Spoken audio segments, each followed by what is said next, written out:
tough times for tough people. I was looking at something, a quote today. Actually, I'm just looking for this quote. Hopefully, I haven't closed it down. There it is. Yeah. Have you ever heard of anti-fragility?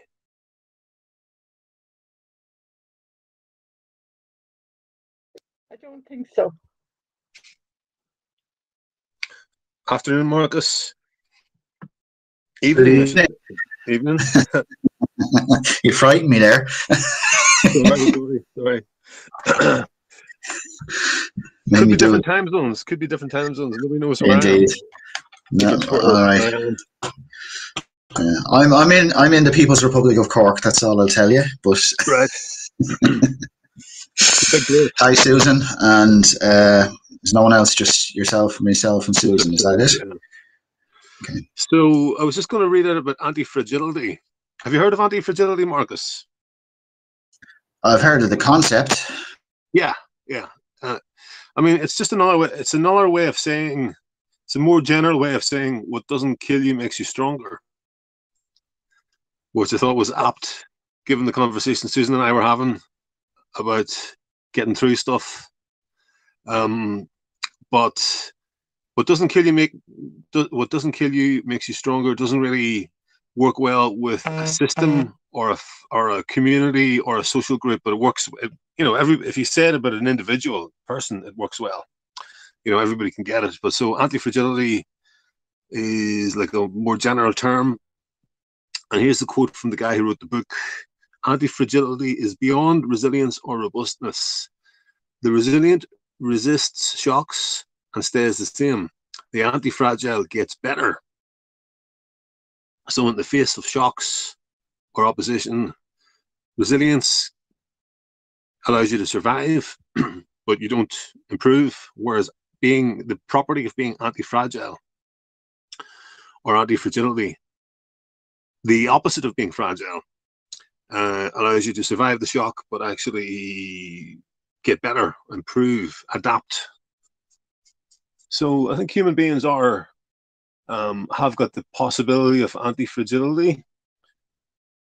Like if you go to the gym and you pick your exercises well, then you're going to improve. You're putting yourself under stress, carefully calibrated and measured stress that is within a certain range.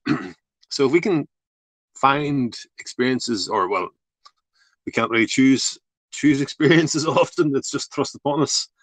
But if we can frame them as opportunities to develop anti-fragility, that could maybe help us.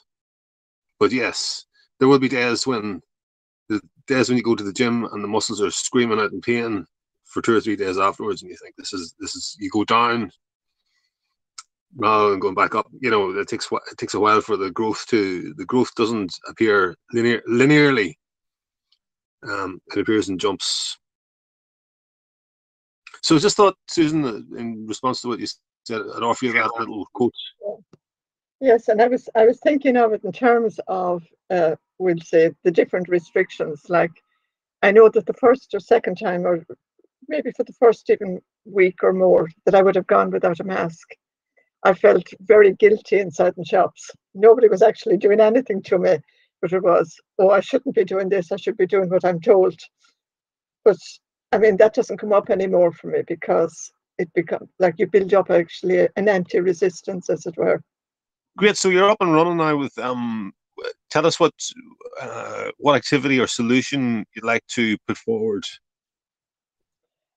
I think really the one that's maybe coming up for me this evening, when I've actually, now that I've started talking, it's not as much in the surface. I find where I'm getting shaken, we'll say, is finding out something else that's there. Like, I mean, hearing, we'll say, that the vaccines, that they can transmit, the people that are vaccinated can transmit something to the unvaccinated. That I didn't expect to be happening. And whereas I would have, I suppose, working with the emotion of fear, I think, is one of the biggest challenges that I've had all my life.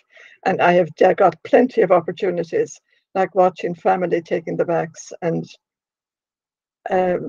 watching them wearing masks and being alone, actually, you know, as it were, some of the time. So while I build up resilience, then another, or build up anti-anxiety or anything, and with that a new one comes up almost on a regular basis to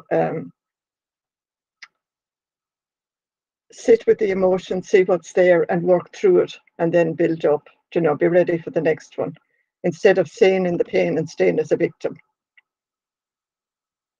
So that's kind of where I'd be. Go on, Marcus. Go on, give your feedback. Sorry, I was about to say that's actually what you're describing there is very valuable for me, building up the resistance, because I've got my own issues now. Because I am married to a nurse, and I live in a local town. I was one of the first people wearing masks before anyone else wore masks, because I bought all of this. And then when I suddenly the way I realized this was BS was because I wasn't stepping over dead people. It's a very crude way of evaluating it, but I was told I'd be stepping over dead people, and I wasn't. And that's when I started to question things. Now, I will wear a mask going into a shop. I just do that because I started off doing it. I'm married to a nurse, and it's a community. But out of doors, most of the people in my town are now wearing masks. I won't do it. I do not sanitize my hands. But I've got aspects of a different thing from a financial standpoint and an employment standpoint, where I'm basically unemployed and facing financial difficulties. But I hear what you're saying, Susan, in terms of how you build up that resilience, because I'm very vocal, or have been, and very sad to see, again, members of my own family get the vaccine. I'm also very nervous and have that fear that you just mentioned there, with regards to the coming announcement of vaccines for 12 to 15-year-olds that they're going to hit with school kids in September. That's a battle I'm going to have to face coming on. My daughter's in secondary school. But I like the narrative you have of building up that resilience, and you don't make an easy cake out of it, but you do simplify the steps for it. So I really appreciate what you said.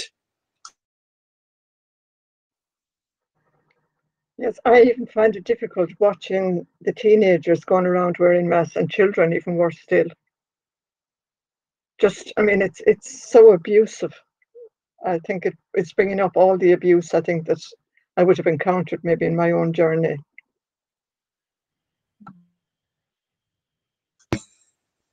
I can understand that as well. And like I'm a kid of the 70s in Crumlin, and I witnessed abuse and received a little bit of it. Thankfully, nothing major, but at the same time, I can see there was an authoritarian aspect in my youth that seemed to alleviate maybe too much in different terms. That's probably a debate for another time when all this is over. But I can hear what you're saying, and it is, yeah. Does it create a knot in your stomach? Because it does for me. And the permanent damage, we'll say, that the mask, and even more still probably the vaccine, can do to the young people. Yeah, and considering my kids, I've two. I'm very worried, shall we say. I'm not going to be fragile over it, but I am worried, and not sure what I can do yet. But I'm going to have to do something, everything in my power, essentially. But yeah, I hear what you're saying.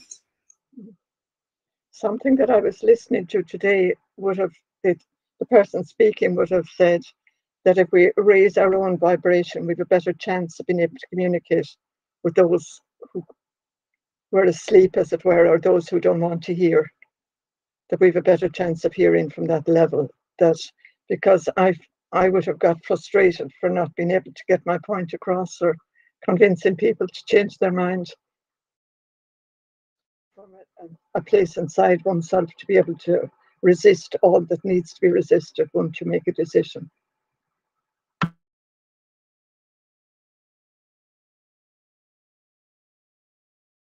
Very valuable, Susan, and I've heard that before, and I've always considered it sort of new agey, raise your vibration, and I've always had my aspects or like difficulties with it. But what you're saying, the way you actually put it together, is actually kind of resonated with me. And one of the difficulties I've had is that my vibration is probably one of negativity, where I've been expressing my frustration, which is out of concern for people, but it comes across as anger and highly emotive. Whereas I think speaking from a higher place there's an appeal to that, to be able to do that. I can't at the moment, but I have to say, Susan, you've actually given me food for thought on how I can modify the way I go forward. Cheer up. I need to do the same, because I've only frustrated myself by doing what I've been doing. So I need to higher my vibration and have no expectation. Just open windows or open doors, and allow people to move in if they want to, and if they don't, to leave them their space, leave them on their journey. But that's harder with young people. I would find it very hard if I had children. I don't have children. But that's the difficulty I have, because I am directly responsible for them. But I have a battle on my hands, because the state thinks they own the children. They do not. And I don't want to colour this with religion. I am Catholic. I'm coming from a traditional aspect of the faith, and I don't promulgate it. But in terms of, from a God-given perspective, even if you were spiritual, those children were given to me and my wife, and we are responsible for them. They're not the state's. The state is supposed to be there to help us, but they're taking ownership. And that's the monstrosity that has been unleashed upon us. And I think there's the evil one is behind it. I think there's an evilness behind it. Yeah, I don't think anyone would disagree with that. And that's a battle I have to stand up and have from a spiritual perspective, as well as an authority perspective, because I am actually confronting a state that is meant to work for myself and my family, that is claiming ownership of us as chattel. And that's the battle lines that we have. Yeah, I mean, that is the story. Okay, excellent. So I just want to make a wee comment there. Like I could hear people. There's 8 of us on here. The two guys who've been speaking just now, Marcus and Susan, have reflected each other, and this is the magic of authentic sharing about your situation. Is that you don't realize how you give other people a chance to see themselves and then feel less alone. So it's really valuable. It's really valuable. And you shared. I didn't catch everything because I was like busy checking people in and unlocking them there. But yeah, what I did pick up is that you were finding, exploring positive ways of thinking and being. So I'm going to throw it open to anybody else who would like to talk about a. Well, okay, we've been joined by a few more people, so if anybody wants to comment or move the action forward in terms of those solutions or ways of being or ways of dealing with things that we've heard so far. So first of all, I'll give you, if anybody wants to say something, I'll give you five seconds to put your hand up or indicate that you want to say something.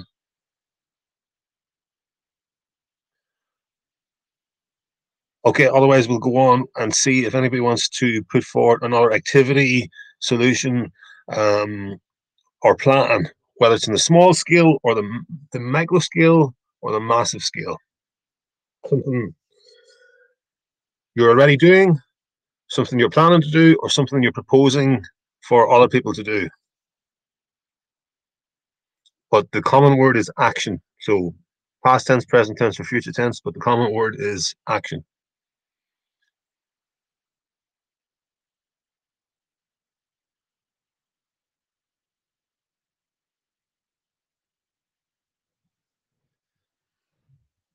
While you're mulling that over, I'll just read that quote again because it's resonating for me. Anti-fragility. Let me just make sure I'm recording. Or sorry, I am. Now, if anybody, I'm recording this, so if anybody wants their contribution removed, you can PM me and let me know what bits you want removed. Hopefully, you'll agree to have everything put up. It would just be the audio. Okay. So anti-fragility is beyond resilience or robustness. The resilient resists shocks and stays the same. The anti-fragile gets better. That's a quote from Nassim Nicholas Taleb, who wrote a book about anti-fragility.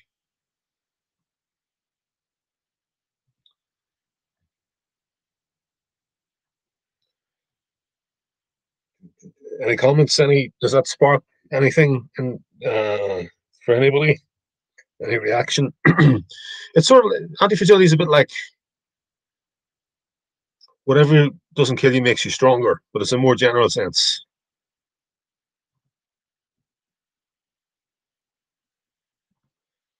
If someone else wants to speak, I'll let them go ahead because I've been speaking a lot and I don't want to dominate the conversation. No problem, Marcus. Yeah, I'll just let this other person say, who's just joined us, stay in tune, a chance to introduce themselves, say hello, or possibly even comment. With no pressure. No pressure. Hi, how are you? How you doing? Yeah. How you doing? Stay. Yeah. You're welcome. Thanks.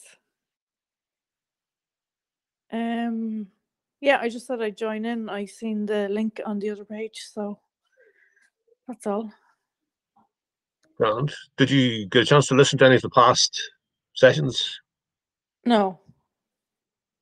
Oh, no worries. Okay, so the gist is, this is a sounding board or a forum to experiment with actions, positive actions that would be in the direction of solutions, working towards making the situation in Ireland better on an individual basis, on a community basis, and on a national basis. So we're just exploring ideas to take turns and try and generate solutions, generate ideas using the brainstorming model. And two of the rules are quantity, so get as many ideas going as possible, wild ideas, small ideas, big ideas, ideas we've been doing, ideas we'd like to do. And the other thing is that we're not allowed to criticize the ideas at this stage because it's a brainstorming stage. Maybe by the time if we generate 100 ideas, we'll take them and start picking them apart. But I think there's not enough space given for idea incubation in all these forums. In fact, there's not even space given for solutions. It's just looking. We seem to be addicted to looking to describing the problem ad infinitum. So I just thought, I'll present. I thought it was something that was missing of a forum to look at responses, positive responses, actions, and solutions. So, anybody got anything? Stay in tune. Anything is there a solution or an action that you're doing, planning to do, or propose could be done? And then we take 2 minutes. I don't know. Outline it. Yeah. I don't know. I just think the whole thing's madness, and I do agree. Like on the other chat, while it's very good and useful, we are just kind of moaning. So we do need to come up with something. I mean, I've emailed MPs, I've emailed TDs. The only one that's got back to me with any kind of understanding of where I'd be coming from is Matty McGrath. The rest of them are just sending back Neffet dribble. So I don't know. I will have a think about it though. Mm-hmm. Well, that's something you're doing, and that's there's anyone who's not doing anything at all. I mean, not saying that's wrong. Maybe they're just not able to do it. But I want to acknowledge you for being in action. And Matty has been positive. Matty has been brave. Could be brave, could always be braver. But he's certainly been moving in the right direction. So he will that's one more tick for him. You know, your email that you sent him, he'll see that as an encouragement, an acknowledgement of what he's been up to so far. So great, positive reinforcement. Yeah, it's just a pity that well, Claire Daly actually and Mick Wallace, they emailed me a podcast there, I think it was last week, but and that was positive as well. But the rest, like, it is very frustrating, and like that, like others have said, so I don't want to go into the moaning thing again. But like, my family think I'm crazy. So, and my poor dad has got the vaccine, and my sister wants to get it, and it's trying to get the message to them without being as crazy as they say I am, I suppose. Did you hear Dolores last night? Yeah, I did, yeah. Yeah. Did you hear the bit where she talked about how to deal with division in families? Yeah, look, and I don't talk a lot about the vaccine with them for that reason only, and her point was very good. However, I still want to try and stop my sister getting it. Is your sister an adult? Yeah, she's older than me. She's nearly 50. Okay, yeah. I do empathize. As I said earlier, there's members of my family who got it.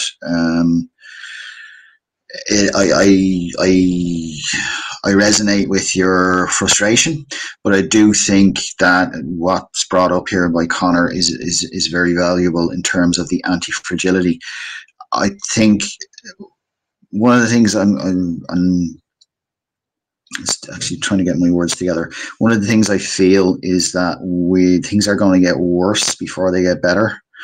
But the challenge for us, and as Dolores has said last night, is that we have to be the ones who stand up, and actually, when people start to realize what's going on, we have to be the people they turn to. They won't turn to us if they think we hate them. So that's kind of been resonating with me for a while, and I'm working hard on that, and it's not working for me. And Susan, I think, has mentioned that as well. And maybe this is a way for us to come together and come up with actual active strategies for ourselves to do that. And I like the fact that we're working towards solutions, taking action.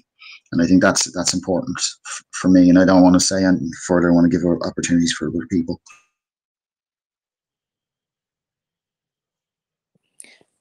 I'll just say one more thing really quickly. I totally agree with you. I'm not arguing with my family, yet they do think I'm barking mad, but I don't go there. I don't fight with them. Yeah, anyway, we're trying to get self-sufficient here as we can. It's going to take a while though, so I hope there isn't a shit show before we're up and running. Tell us more about getting self-sufficient. We're in the process of building a polytunnel. I bought a chest freezer 2 weeks ago. We went today and actually filled it. We're getting solar panels in. We have our own water well, so we'll be okay for water. And our cooker isn't that bad because although it uses electricity, it also uses gas for the rings on top. Yeah, that's as far as I've taught now, to be honest with you. Now, what sort of support have you got what sort of support network have you got in your community, in your local area, in terms of other families or individuals who are of the same mindset, or who are preparing, or who are like aware that things we're looking at, serious financial, serious inflation and potential financial crises? Yeah, there's definitely one other lady that is on the same wavelength, and one or two of her friends, but that's about it, to be honest with you. Now, in fairness, it's not guaranteed. Sorry, I mean the financial ruin isn't guaranteed, but it's looking possible. It's looking possible enough for it to be worth making plans. Well, to be fair, we always want to be self-sufficient anyway, so we've just pushed forward. It was kind of, yes, we'll do it at some stage, and you know, we're only here 2 years, so there's lots of work to be done in the house. But I was like, no, let's get this done first, just in case. So we're not actually losing any money by our plans anyway. So, you know, if it doesn't happen, happy days, and we're still self-sufficient anyway. Yeah, just yeah, in sounds regard, like, just in regard to the financial situation, it is important to know. I'll share some content that I'm coming across. We have to prepare for hyperinflation, because this is again another aspect of the oligarchs. They are actually manufacturing this hyperinflation crisis and resource shortage. There aren't shortages of resources. There's nothing that the virus is interfering with. A lot of this is being made in order to force us into accepting UBI and all of their mandates. But that self-sufficiency that you're talking about is something that we should be, all of us should be considering as something that as a modus operandi going forward. yeah, and you know, it doesn't need to be predicated on that we all believe the same thing, and it's all like, I would take a different view to yourself in terms of like how directed it is and how planned it is. But at the same time, you know, where we do coincide is that there's a high likelihood that there are going to be financial difficulties ahead, mainly with inflation, and it could be hyperinflation as well, of the scale that we've never seen before, because like the bubble is massive. The overvalue of stocks and shares is unprecedented, isn't it? I mean, yeah, I think you've been following it more than I have, Marcus, but the indicators are there, and people were talking about that even before COVID came along. So it's very you know, it's very convenient. I'm not saying it was planned, but it's certainly, if it wasn't planned, they're certainly making the most of powers that be, are certainly making the most of it. That in the US, the price of corn has gone up to $7 in a year, which is an unprecedented price. The price of lumber is moving daily, and well, what was it before? What was it before? Because we would need to know what the jump was. $2 $1.50. Lumber. And when was that? In what time scale? This is recently, so in the last, say, a month or so, it's scaled up and it's gone to $7, which is the most expensive price. So from $2 to $7 in a matter of months. Yeah, the price of wheat is going up, and everything else, like.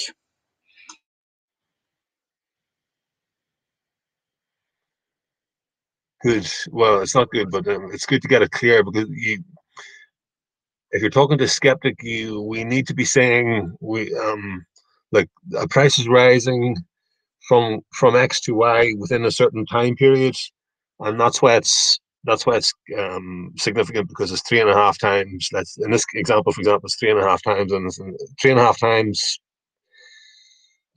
in the space of like a month or two.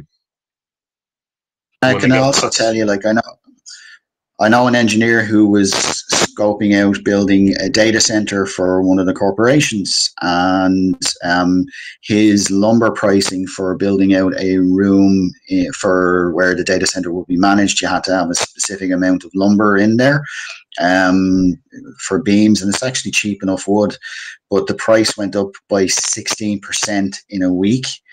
He was screaming at the guy saying, "What the hell are you doing to me?" And the guy said, "You don't know the half of it." They're actually, lumber yards are now giving prices weekly, and now it may move to daily in terms of informing buyers and movers how much the lumber is going to cost you. And we know that lumber is held up in certain places for a variety of reasons. And again, I think it's contrived. There's a lot of things going on to create these shortages. But the fact is that you can look at this and everybody can see it. You can see it in food prices as well. And this hyperinflation is coming. I believe it is imminent. And we may agree or disagree on how it's happening, but the fact is it is coming. Yeah, that we can agree on. Yeah. Going back again to the polytunnels and the growing of your own food, I think the usefulness of that is that it's getting us in touch with the land and with the earth. And there's a richness to that that's even bigger than inflation. Like there's a bigger benefit from that, in that we're really in touch with the soil again, and we're going back to our roots and being rooted into the earth and in companionship with the earth.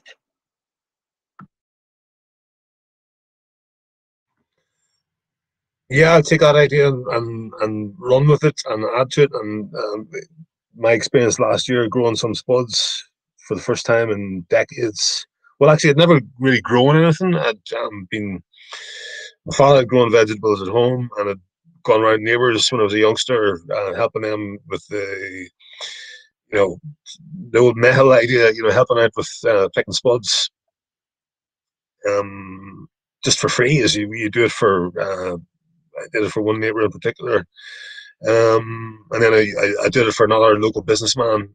That was on a commercial basis. I want to say on a commercial basis, you get paid a pittance per bag or per box. So yeah, it got me. It was good. Yeah, it was interesting. It's hard work, it's good exercise as well. You don't need artificial forms of exercise like going for a run or a bike. If you spend an hour digging in the garden, like breaking up the ground to put them in. So yeah, there's something about the balanced life there. There was a guy Liam on here yesterday talking about he proposed a system called patternism, and one of the things was like to develop yourself in 5 areas, the five personality traits, and I guess getting a balance in one's work as well. Between, it seems impossible these days to get a balance. Like you're either working in a physical job or you're working in an intellectual job, but the jobs that are like 50-50 physical and intellectual seem to be few and far between. And those would be the ideal jobs. I mean, outside of pay and things like that, which I don't think is going to be so important in the future. Because anyway, look, even jobs mightn't exist in the way that we know them, where you go to work for somebody else. Because if things do move towards difficulty and collapse, then it's just a case of fending for yourself. But yeah, so there's my 2 minutes, so I'll pass it on.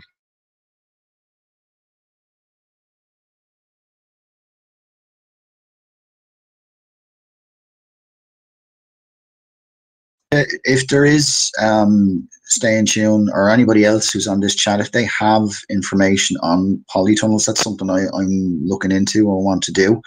Now, I live in the People's Republic of Cork, so it's hilly, and I firmly believe I can use the land that's on a hill. If anybody has any information around that, I would be very, very keen to get in touch with people and learn from them, and also share my learnings.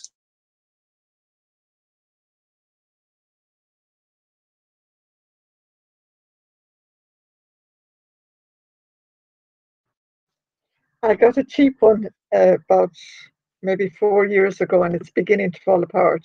So I would recommend getting a good polytunnel if you're getting one.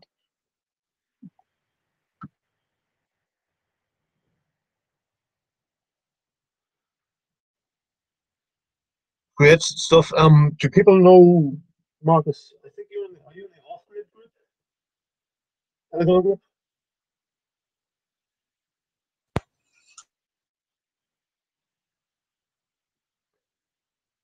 There's a Telegram group called Off-Grid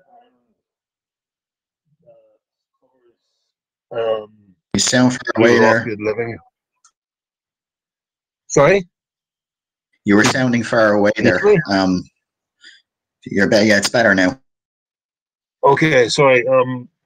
There's a Telegram group called Off-Grid Ireland chat. I'm wondering if you're on it, Marcus. If people are aware of it, you could search it. They cover. Yeah, I'm on it, but I don't actually use it that much. But I should. But that is valuable. But even on this group, because I know we take action if we can learn from that. I'm going to leave it there as well because I got to go, but I appreciate everybody who's tuned in, listened to me and given me a chance to speak, and I've spoken a lot.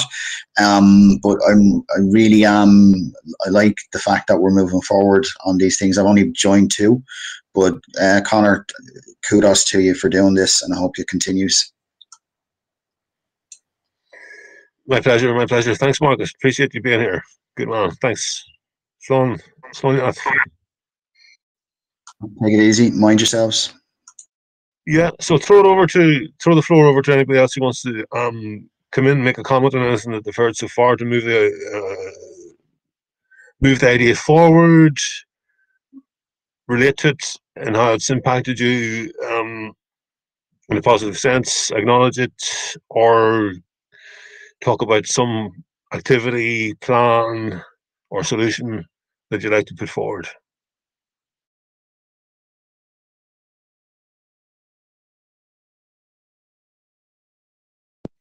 Hi, I was on the other day.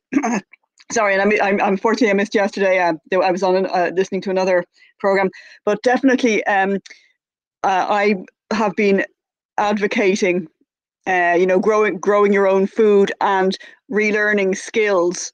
Hands-on practical skills for to become as self-sufficient as possible. With that in mind, back about 6-7 months ago, I bought the old World War II book, Make, Do and Mend, which is about repurposing, what you have, and reusing it, and, basically recycling. And I found it very useful, as I said, just teaching myself, a lot of hands-on practical skills that have been lost because we tend to outsource them or pay somebody else to, do these kind of things.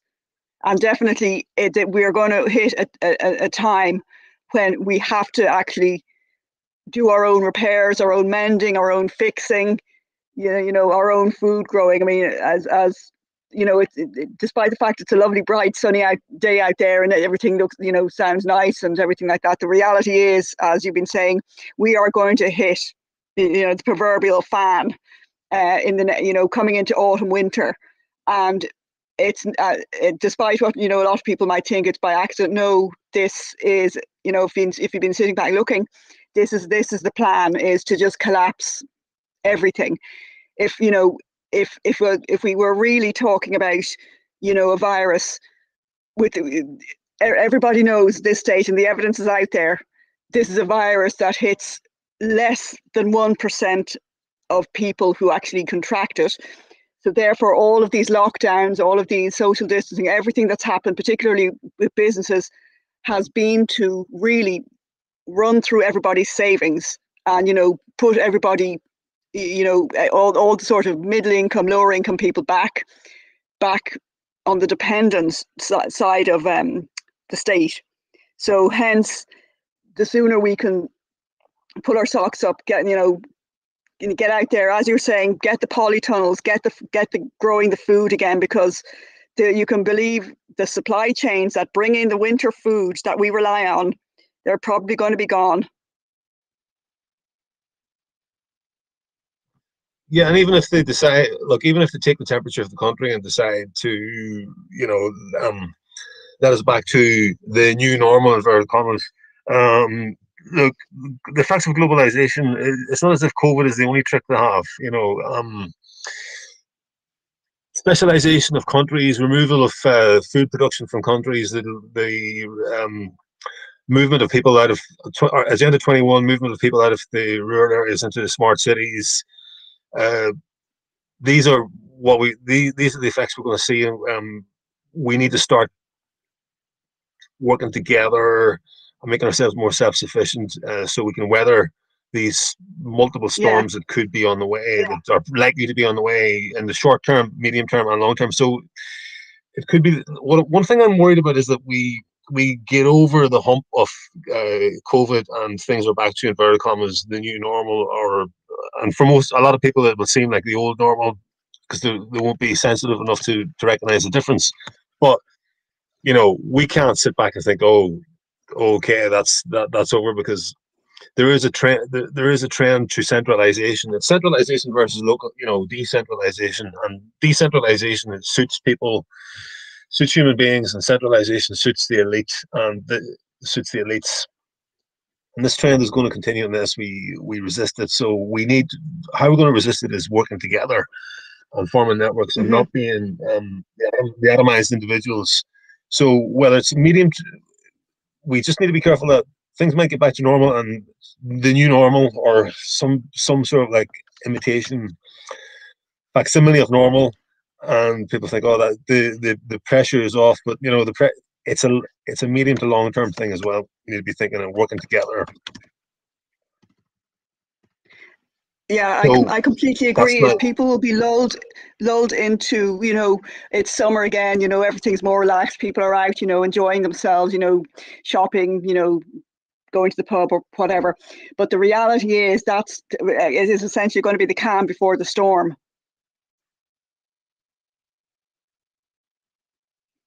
Apart from anything else, we've lost the run of ourselves as a society. We've allowed ourselves to become these consumers, atomized individuals, and that's totally out of tune with the way humans have lived for the since civilization, and also even since civilization of 10,000 years and the previous 200,000 years before that. I mean, okay. You could argue about the time scales, and I'm sure the people on there who mightn't agree with me about the time scales, who see things differently, but certainly, there's a natural way to live, and the way we've been living, the way trends have been taking us, or we've allowed ourselves to be moved along into this consumerist lifestyle, consumerist culture, atomized culture, breakdown of the family, breakdown of traditional societies and communities. We need to, for our own sake, for the sake of humanity, we need to reverse that. We need to consciously reverse that. It's taking place unconsciously, but we need to consciously reverse that, in my opinion. So I'll throw it back. Oh, no, absolutely. I mean, it was just, it struck me that last year I met a woman with her, who was out with her, 10-year-old son. Now, this would be last summer, and she said she was out, with the water charges protests. I think the thing is, as you say, we've been seduced by the comforts, the creature comforts, and we're sort of no longer battling the elements, and out there, every day, rain or shine. And I think it's the complacency and the comforts that have sort of essentially softened us up. I mean, I do know people who are offering part-time work to individuals who'd been made unemployed, but these individuals said, well, if they were paid in cash, they'd happily, and keep the PUP payment, they'd happily do it. So it's the seduction, as of the easy money and easy life. And after a year of that, people don't, are not inclined to be as tough or, as resilient about, dealing with the bad times, which is, I think, it's essentially, it's going to be people's downfall, in that they can't handle the reality of how tough things may get, which is why, I'm a firm believer of plan for the worst case scenario, and this is a case of it. The worst case scenario is, food isn't going to come in. I mean, it is case, and I was actually listening to Dolores Cahill speaking last night, and she was saying that Ireland is probably quite self-sufficient from a food perspective. But the thing is, a lot of it is sold out, pretty much similar to, during the famine in the 1840s, where Ireland was a very rich agricultural country, a lot of exports, in terms of food, yet people starved. I mean, I think. Sorry, Sorrel. No, you. I think Sorrel just hit the nail on the head. Control dependency, where before, as Conor was saying, we had communities, we had a support system, we had networks of people, family, friends, We depended on one another and we depended on ourselves. But what has happened, I believe, is that our society was redesigned so that now we are dependent on the state. Like, for example, food supplies. Sorrel is correct. During that period of time, there was plenty of food in the country, but the people were being starved deliberately. And so the situation we're in now is that, it was about 6 months ago where there was some kind of thing about toilet rolls, where people were going mad buying toilet rolls. And so if you expand that out, who controls the supply of food at the moment? It's external forces, it's global networks. So I think as a people and as communities and as individuals, we need to take control back of our own survival, or else have it literally stripped away from us piece by piece, because we've become so dependent on the state, which has become completely corrupt, and on faceless global entities that have no accountability. My suggestion would be to create a parallel community network where when the you-know-what hits the fan, we have our resources. That's my 2 cents worth.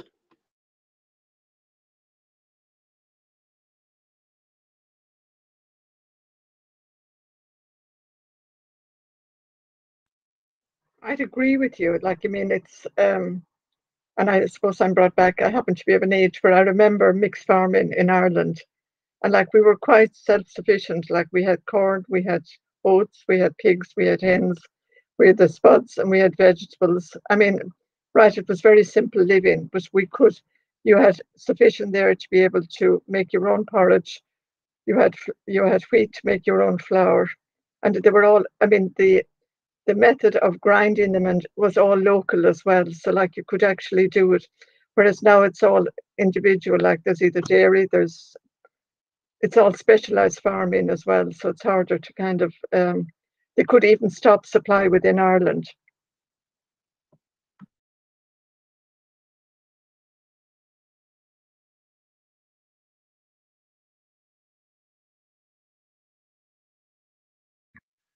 Thanks, Sorrel and Susan. I was just busy there clearing a few ne'er-do-wells out of the list. Yeah, keep going, guys. If you want, I'll just throw the floor open there. It's going good. I'm hearing reports already that in Pakistan, which is essentially the breadbasket of India, over 400 farmers have been killed by the government. They're already disrupting the food production in India.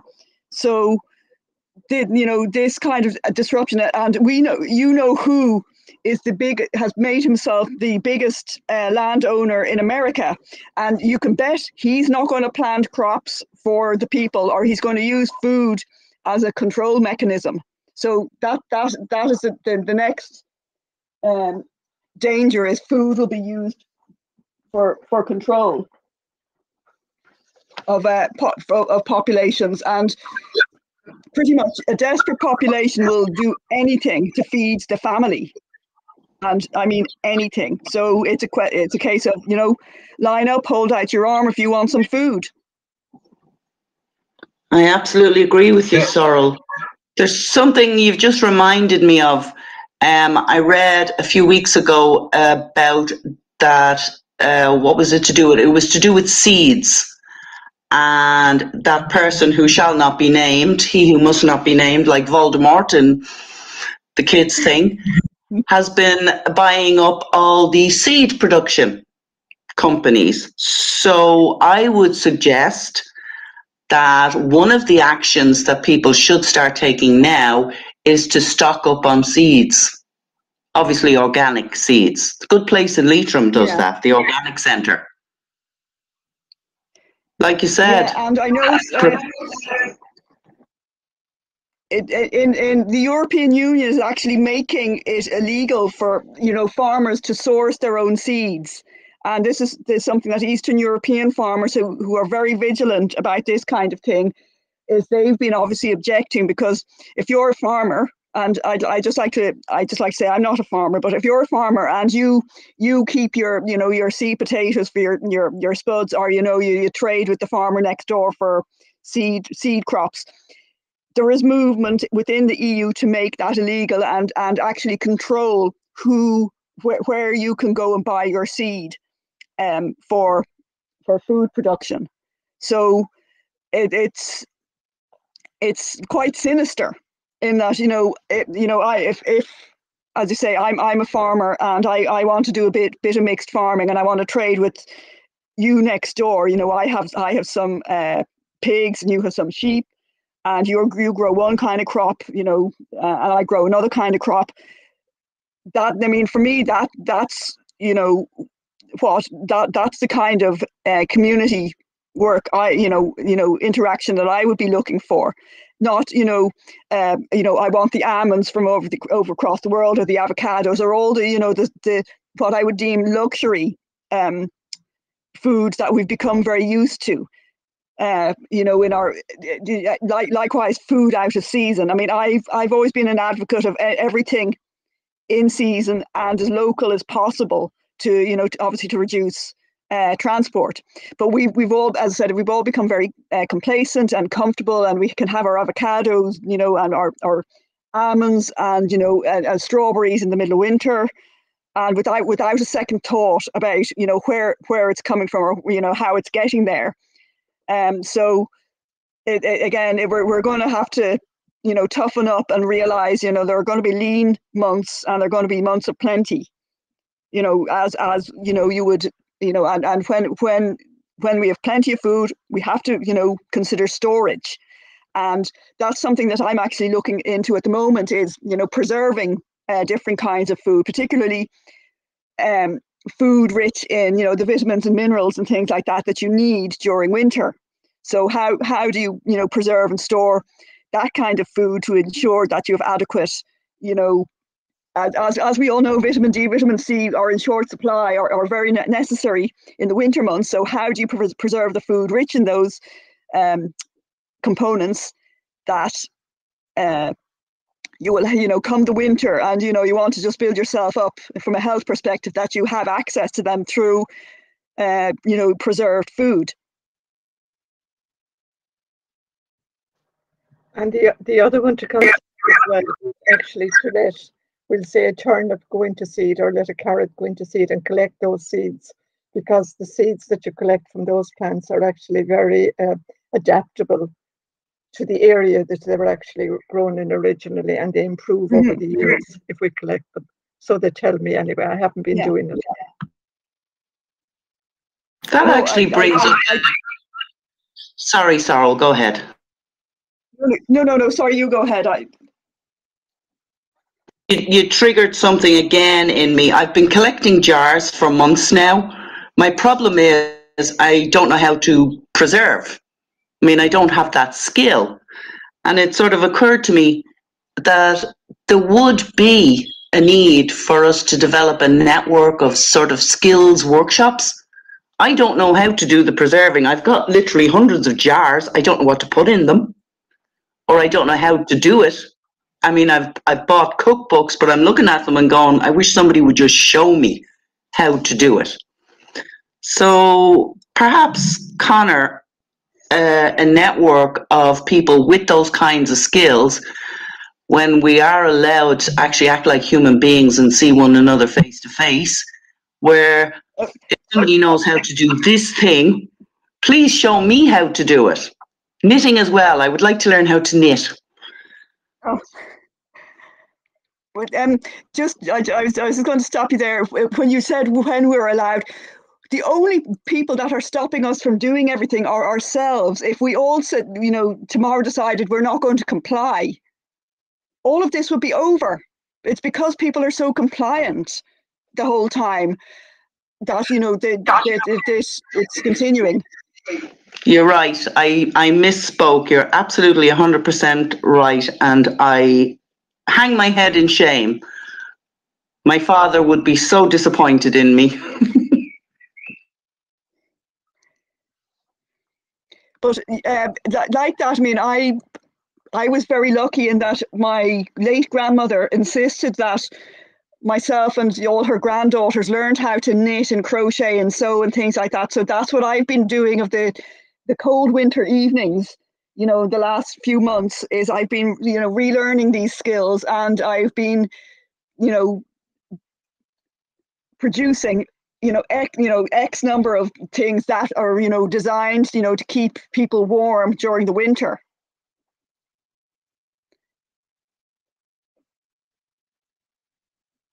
And when I mentioned this to friends, they said, "Oh yeah, that's very nice," but didn't actually act in it. So you know, a lot of it I find is turning the intention into the actual action, and that is the biggest sticking point that I've come across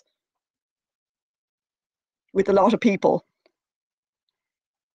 The intentions are great, but actually converting that into learning these skills, and you know, getting out there and, you know, saying, I want to find somebody who knows how to do this, and then, you know, getting up and doing that, and then, you know, getting out and, you know, practicing, because like any of these things, the sooner you know, begin to learn, the sooner you begin practicing, the better you become, and the more skilled you become.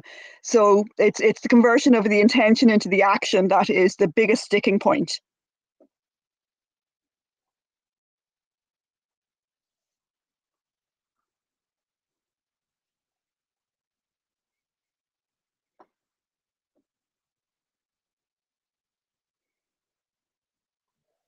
What do you guys need to create a group, or is it maybe there's a group already doing that? Obviously, it wouldn't make sense to really what do you call it? Reinvent the wheel. There are a lot of people. Yeah, there are a lot of people, you know, connecting up already.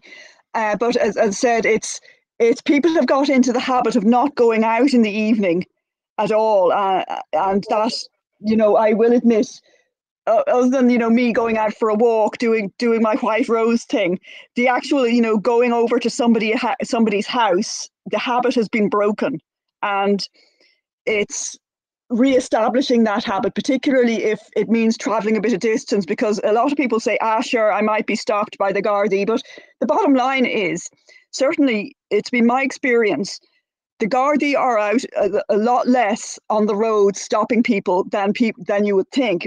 Certainly a lot less than RTE would have you think. Equally, I'm given to understand that the Gardaí are actually unhappy doing that kind of role, being in that kind of role, because they recognize that it's completely damaged their reputation and their relationship with the public. Because 12 months ago, you know, back in 2019 or before, I would have said, you know, the Gardaí are very reasonable and they're very helpful, and, you know, compared to a lot of other police forces in the world, they're, you know, I won't quite say they're a great bunch of lads, but the thing is, they had a great degree of respect. Or, you know, obviously were bad apples, and there still are bad apples, but the last 12 months has put them in a role that they are not happy with. Now, some of them are relishing it, but there are some of them out there. And just last weekend, I just happened to have a chat with a motorbike guard, and he was, you know, he was just standing by his motorbike, and I just went up and had a bit of a chat with him about nothing, you know, just we didn't even talk about COVID, but I just thought I'd go up and say hello and doing my random thing, and, you know, big smiles, how are you, you know, blah blah blah blah blah. But I certainly got the impression that this guy now, who I think he was about 20 years as a motorbike guard, he said he didn't want to be there. And, you know, probably having a random conversation with the likes of me on nothing, you know, which was, you know, was probably the best part of his day. So the thing is, we really have to, as people, get off our backsides and, you know, just convert the intention into the action. Well said, that woman. So I give you a challenge, Sorrel, and Susan in a little bit and stay in tune. See if you can find those groups, and if not, create one. And if you need some help with Telegram, I'm not brilliant, but I can help out. But you'll probably be able to find better if we ask. Speak it into existence. Sorry, go on ahead. You're saying something. I'm working with the group here based in Dublin, setting up a food co-op at the moment. We've been working on this in the last few months. I'm also, connected into a number of groups, including the White Castle group. And you've just reminded me, Conor, I have to get back in touch with them for a conversation with certain members of that group, for follow up on various things, just to see if we can move a few things forward. But I'd say this is on me to, as I said, convert intention into action. But there, like if anybody listening here now is in Dublin, we'll have this conversation and we'll convert this intention into an action and at least move something forward. There you go, challenge laid down. So you know how to get in contact with her if you're in this conversation. Great. Okay, now we've gone over our 8 o'clock, so I'm going to call it quits. Thank you very much to everybody. I don't know if I'm going to do one tomorrow because I'm getting a bit busy. Might move this to once a week for a while because I predict I'm going to be busy next week. I'm moving into a busy period. I think that's all subject to change. Yeah, so I'd be looking for people to maybe what we could do is like if I am busy, somebody else could run this or help me run it on my behalf, so we can keep the regularity going. Maybe not every day, but maybe twice a week. So PM me if you'd be interested in helping out with that. Yeah, so great. Thanks for your contributions, and let me know if there's anything that you want me to remove. A little bit I got that bit, or I can't remember who it was. I think it was somebody asked me to remove, and I had to work out how to edit the video so I could remove a section from the middle. I was able to. So that was good. I've been expanding my capabilities. Before that, I could only remove bits at the beginning and at the end, but now I know how to remove bits in the middle. So yeah, we're just all moving forward, developing our capabilities, stepping outside of our comfort zones, and long may it continue. Just one thing, Conor, if I can ask you, just remove the bit about me asking anybody to meet up with me from if you're posting it online. I mean, I want to keep. I said obviously I don't want randomers, trying to get in contact and try to troll me or anything like that way. So it's within this group, now. Thanks. Yeah, will do. No problem at all. No problem at all. Okay. Oh, by the way, there were some people there with who didn't have profiles showing, so I'm removing people who don't have profiles, who don't have their usernames. So if you're inviting friends, make sure that tell them that people who don't have their usernames visible to me will be removed, because that's that they're being too anonymous. There, there's no traceability. Okay, look, all the best. Thanks, Conor. Thank you.